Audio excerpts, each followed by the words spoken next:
it was the closest document to the life and death of Yeshua is the Book of James, which is typically dated around 60 CE, right? Like right in that time frame. So that's the closest thing to his life and death. And these are just documents that were then compiled and then made into the New Testament. Now, as I asked about the Tanakh, you don't have any of those um, in Israel, Baal. You don't have anything in that time period, right? The sage asked me about contemporary writings or documentation of his existence. You don't have anything contemporary that would validate the existence of Abraham, Moses. Okay, well, Israel, please come up and tell us what. What are the documents that would say that these men existed? Please come up. You have something outside of the New Testament? You said what, Tyrone? You have something outside of the New Testament? The next thing that you would get is Josephus. Speaking of him, he's not spoken of in the manner that is in the New Testament, but he is spoken of in the writings of Josephus. And you said the timetable, Israel. Okay, a timetable is not documentation that these men existed. A timetable is telling you when they may have existed. Those are two different things. But there's definitely artifacts for like the king or the son of, like, you know, the stamps, their seals. There's definitely artifacts for that, and also remnants of Moses' throne and what else? Like the houses and, you know, certain locations. Moses didn't have a throne, so you can, if you're talking about the communities that are in the city of Avaris, right? Because that's where Goshen was, Avaris. Yes, there are Semitic settlements there, but that doesn't validate Joseph and the patriarchs. That just says that there were Semites living there. Now we can connect the two, right? Which I do, which is why I know about it. But that still isn't concrete evidence that these men existed. It just says that some Semites lived in this area. Joseph is Israel. a Semite. Huh? Joseph is a Semite. Yes, Joseph is a Shemite. I know that. James is fake. Okay, I mean you can say that. Once again, if I'm giving y'all things that y'all can look up as sources, right? So Josephus is a source. James, the letter of James. Josephus is not a source. How was he not a source? Was he not a historian? He wasn't even mentioned. How is Josephus as a source if he wasn't even mentioned? He was mentioned. It's just debated where upon. He mentioned in the Bible. I mean, he's not a source, dude. He's just not a source. You said where was Josephus mentioned in the Bible? The fact that Josephus wasn't mentioned in the Bible is even a greater reason to look at his work, because he's not mentioned in the New Testament. That don't even make no sense.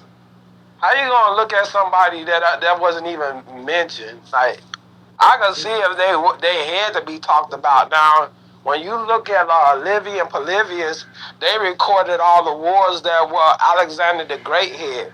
Now, I mean, if you want to look at Herodotus, I mean, you can look at that. I'll look at them before I even look at Josephus. Like, come on. At least real. Yeah. Like, come you on. Look at, you look at who before you look at Josephus? Who would you look at? Herodotus, a Greek. So he will look at a Greek. I just want to put that. Okay, cool. That's fine. Herodotus is the one that recorded about Alexander the Great that's mentioned in the Bible that God prophesied about. Duh. But he was a Greek. He was a Greek historian. And look, the Most High prophesied about Alexander the Great and all his wars. And who recorded that? Herodotus. Yeah, he recorded history about Alexander the Great. And it was not Alexander prophesied about in Daniel's 8? Yeah, but what does Was that he have to do spoken with about? Josephus? Josephus is not valid, dude. Why is he not valid? Because he ain't nobody in particular to say anything about the Israelite. I mean, like, if you want to He was an Israelite historian. What about the Monete Stele speaks about Israel? You got the Mishe Stele, the Ipur. What's the Ipuru papyrus that speaks about the Exodus? Well, and so these is artifacts that you said that you can't validate. You can't validate nothing about Jesus. You can't validate Moses. Okay, so the artifacts that you just mentioned, the artifacts that you just mentioned don't give any names other than Israel. We're talking about the ancestors or the characters that are mentioned name is on by artifacts. name. House of David is on artifacts. Hezekiah. Yes, it is. I said the patriarchs. I said the patriarchs. Look. Do you know who the patriarchs are? The Hezekiah. Let's just start there. Who are the Hezekiah patriarchs? seal and Isaiah has a seal. Who are the patriarchs? Name the patriarchs for me. Abraham, Isaac, and Jacob. But this again. So can you give me the artifacts that would validate Abraham, Isaac, and Jacob's existence? The Israelites write of their existence. That's why they're their forefathers. That's who's supposed to write in your existence. Your people. Your people. We're not going to trust our information to somebody else. You got to go to your own people. That's why the Most High told them to write this down so that they can know in the future. He's not going to give our scriptures and scrolls to another nation. He's going to give them to us about our own forefathers. That's our history. Our history is written by our people. Our history is written by other nations, just like all of the artifacts that the brother just named. Those were from other nations. The Most High didn't tell us to go to other nations for our history. The Most High told us He left this word here, written by our Hebrew ancestors, for us, so that we can go here. And this is what I trust.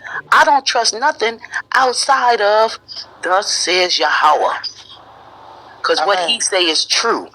If it doesn't line up with what the Most High said, I throw it out. Because He said what? I do nothing unless I reveal it unto my servants, the prophets. Josephus wasn't His servant, writing about some Christ that the Most High never spoke of.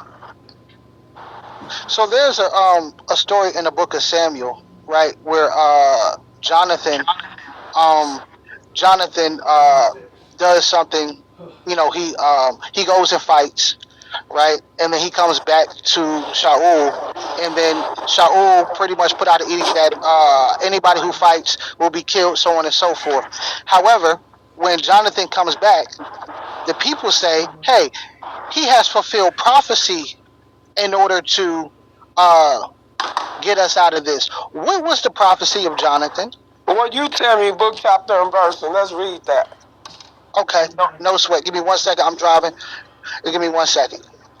That's why I never go on mute, because I'm driving and my headphone quiet, so I don't make no noise. But just give me 1 second.